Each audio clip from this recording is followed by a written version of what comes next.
I have never in my career, almost got me fired a few times. The company said, oh, hey, we want to sign up with you.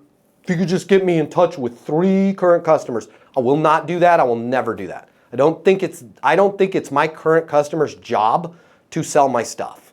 Okay? I don't think it's very cool to do that, which again is why I ask people for video testimonials and we have a testimonials page. But if you want to, and where they spin that around as I say, listen, I totally get it. You're probably asking me for testimonials because you want to be certain that this project is going to go well for you. Yeah, that's exactly why I need the testimonials.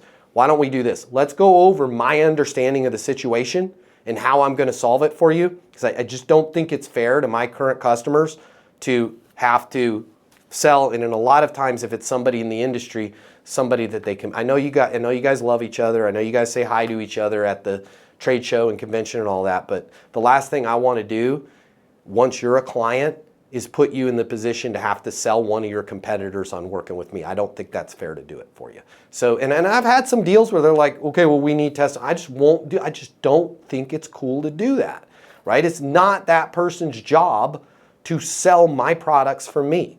I think it crosses the line really, really quick. But the thing that you have to do is just have a clear policy on that and a clear outcome on that. Now, if you're in logistics and it's a testimonial from somebody that you moved their stuff, well, maybe that's not a competitor and that's a different world. But I'm in a world where I don't give testimonials where it's people that could be in competition with each other.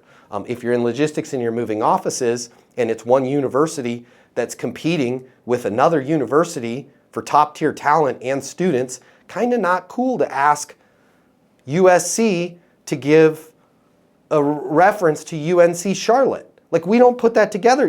They're fighting for the same fund money. They're fighting for the same talent to come work there. They're fighting for the same students. Like, we got to be real careful about stuff like that. If you work in sales and you're serious about your career, I'm going to give you $300 right here, right now, to close more deals. Did we just become best friends? I think so. My name's Matt Easton. I'm the founder of Easton University. It's the most effective sales coaching system in the world. One little tiny piece of that sales coaching system is our mini masterclass on closing. It's $300. But I'm gonna cover the cost for you right now. I've set some money aside out of our marketing budget. If you click the link here, I will text you a code where you can go and grab the mini masterclass on closing. I'm gonna cover all of the cost for you. You pay nothing. There's no commitment on your end. My hope is that you close so much more business, you come and join us over at Easton University, but that choice is yours. If you want to double, triple, quadruple your closing right now, click the link. I will text you a code to get the Easton University mini masterclass on closing right here, right now, and I'm going to cover all the cost for you. Click the link. I'll see you on the other side.